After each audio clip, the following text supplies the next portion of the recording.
Hi everybody, Paul Cameron here from SpeedUpMyJobSearch.com with a clip from our monthly jobs-driven networking group, which meets in Wheaton, Illinois every third Thursday. Let's take a look. Somebody's going to show up to a job club. What do you recommend they prepare ahead of time and bring with them? Well, I would say try to right away create a business card for your search, provided you know what your target job titles are. If you don't, then you need to spend some time doing that, but at least get a business card dedicated for your search. And then also I highly recommend that you have a Job Club handbill. Is there anybody here who doesn't know what a Job Club handbill is? So it's like a one-page resume in a way. It has your job titles that you're targeting, but then also lists, unlike a resume, target employers and a little bit about yourself and how we can help you, like who you hope to get connected with, the types of people and things like that. I know from even having gone through the Lisle Township Job Club myself in the past that people really review them more later as well and contact you when they have information. I would also plan to give an elevator pitch. Different job clubs allow you a different amount of time. On the handout that I gave, I do have a format on the back about basically format you can follow in Job Club of what to say. Your name, a differentiator, target job titles, target employers, skills and experience, just a little bit about that, and then your name one last time. Okay, and Sarah joined us, I don't remember how long ago it was, but you did a presentation on handbills, and I've got it. It's on the YouTube channel. So if you want to see a presentation that she did on handbills, that was really helpful, for sure. Don? The main distinction between a resume and a handbill is a resume is your history, your chronological, what you've done for whom you've done it, where a handbill will be a forward-looking document. Also bring resumes. When I have human resource managers, directors, talent acquisition, recruiters, it always surprises me that our attendance is low on those days, because here's a direct company contact. And this is where a business card and then the resume would be important to at least establish contact that you can follow up with later.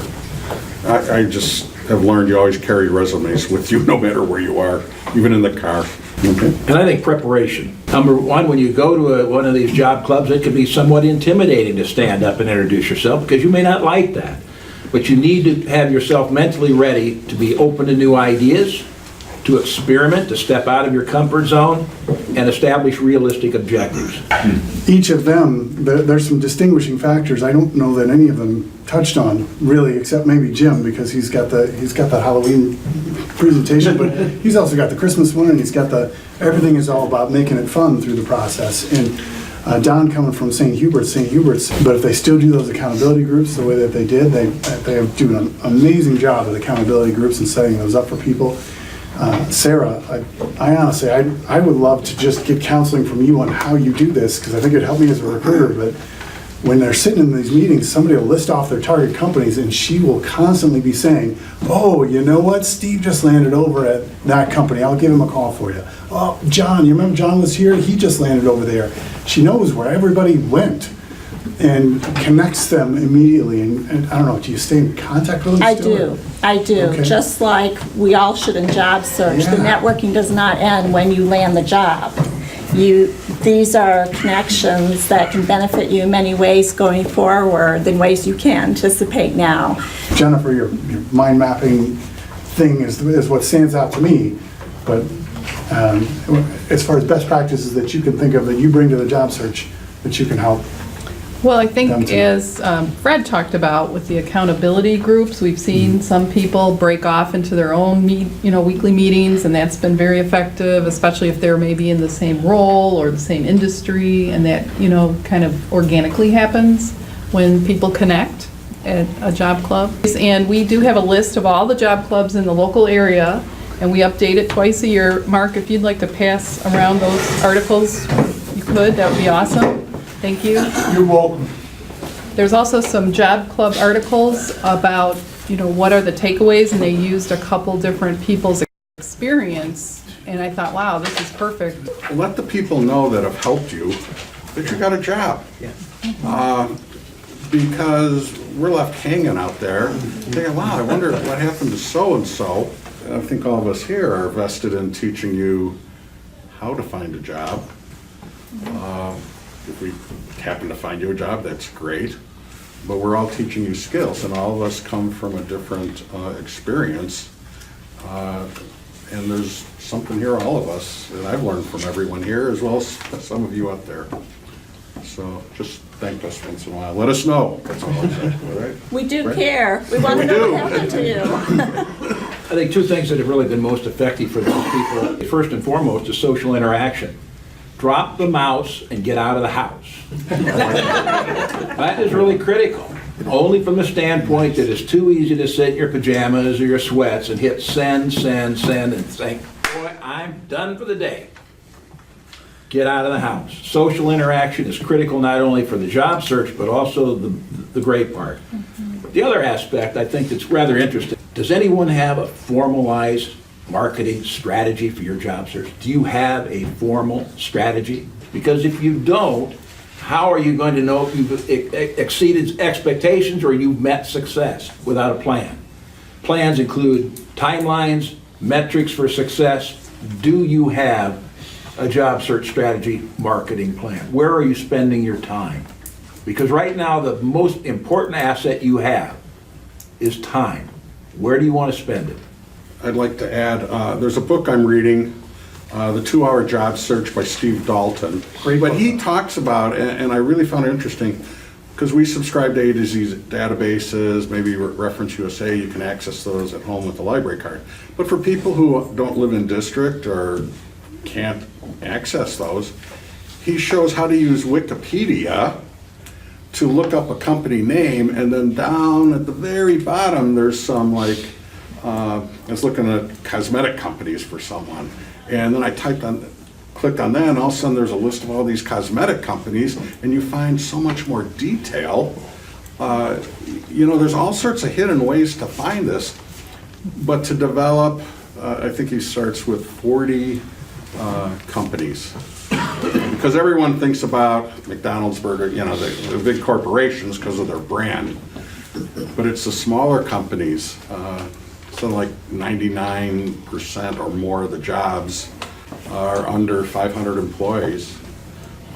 The significant number is under 100 employees.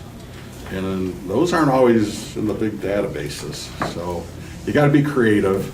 Use the internet as a tool, not a lifestyle. I like the clip. That's a good- Get out of the house. Drop the mouse, get out of the house. Well, and in that book, and it is a great, I really, really enjoyed that, but his strategy of those 40 companies, he describes setting that up. That's exactly how recruiters are trained to set up how we make our marketing plan. And it's not just, hey, go get 40 companies to call, it's go get 10 companies that are in this category. So like for me, I'm gonna go get 10 categories that somebody asked me, do you have a connection at that company? And I'm gonna put those on my list and I'm gonna call. And then I'm gonna get 10 companies where I need to find a company. I've got a great data architect.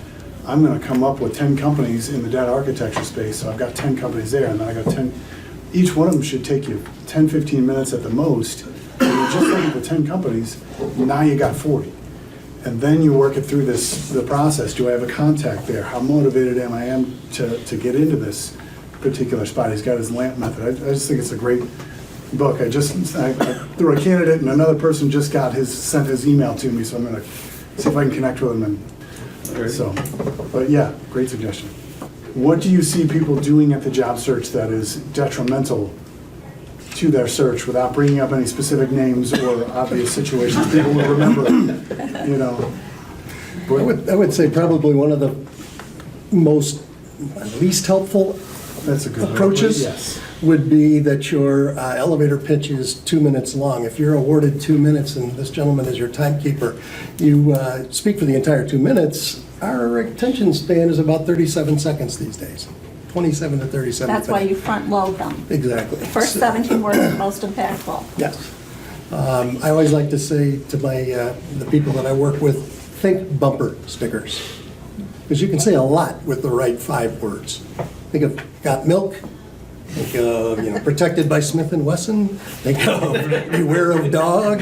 Those types of things. If you can find your differentiation, I think it was you that mentioned that, Sarah. Yep. Find that differentiation, put it down into that nice little summation, then you'll have time to get the feedback from the people around the table. I have on here ventless. We don't bring me down like ELO sings, don't bring me down. We want to keep moving forward and be constructive. Not that we don't agree that there aren't some challenges out there, but we are all potential referral sources. So we want you to present yourself well. And if you don't present yourself well, or you're griping about ageism and things like that, we may not refer you. You might not even know that that's happening, but you might not get referred when you might have otherwise. Our reputations are on the line if we refer you, not yours. And if I refer you to my sister and you're crazy, Thanksgiving's coming. I'm getting a carving knife in my chest. If you're great, cut the turkey, Jim. The best pieces, right? So I know it's tough. I went through it 7 times in 5 years. And all of us have gone through it. That you got here today shows all of us a lot. And it's a miserable day out, and you have the job search on top of it. You just need to give yourself some kudos to making it in here today. And we'll close with Jennifer, because this whole thing started actually with Jennifer and I at a job club meeting, and there was somebody who was introducing themselves, and we were into 6 or 7 minutes at that point, and it was just very, very overpowering and that kind of thing. And Jennifer and I just kind of looked at each other like, we should have a meeting to tell people not to do this kind of stuff, because it's really, that person is not going to get the referrals and the benefit of everybody else in there. So I don't want to take your It's under it. basically what everybody has already said, and I learned from Sarah too that a lot of people in job search, because you're overwhelmed, you're spinning a lot of plates all at once, dealing with different aspects of the job search, sometimes you lose track, as Fred was saying too. You don't have to be perfect, but you do have to follow directions or follow steps. Have a step-by-step process, have a plan. And the one thing I would say is a lot of people lose confidence, but you know what? You worked. You had good jobs. You were in, jobs for years, decades. So, stay with that confidence that you could do it again, and that your past work experience is going to help you find that next job, but stay up about it. And it's harder, easy to say, harder to do. But the negative attitudes definitely have negative results. And we have seen people that, they vent, they whine. I've asked people to leave our workshops because they're bringing the group down. Nobody messes with my group. You will be asked to leave if you don't feel you can, be helped by our group today. So, sometimes that's facilitation too, because I don't want that to continue. But I asked everybody after this gentleman left, I said, would you give that guy a job lead? And everybody shook their head no. So I know, sometimes you have a bad day. A couple of us mentioned we lead faith-based clubs, and one of Joy's other sayings that she used to say is to hire a higher power, because you don't have to go through this alone. Even if you have people around you, that can be a huge lift for you. So thank you all for coming. I hope this was helpful, and I'll have the highlights out there soon. So thanks so much. I hope that was helpful for you, and please check out the rest of our YouTube channel for more tips and strategies to help you with your job search. Just look for Speed Up My Job Search, all one word, or use the link on your screen now. Now, if you'd like to join us at our next meeting, just go to drivestaff.com/JDNG for details. Each month we cover a different aspect of networking to help you sharpen your networking skills and to help you build your network with the other attendees. Now, if the location or the time doesn't work for you, we do have an online version available as well, and you can still network with us in our online private member forum. I'd love to meet you at the next one, so I hope you can make it. Thanks for watching.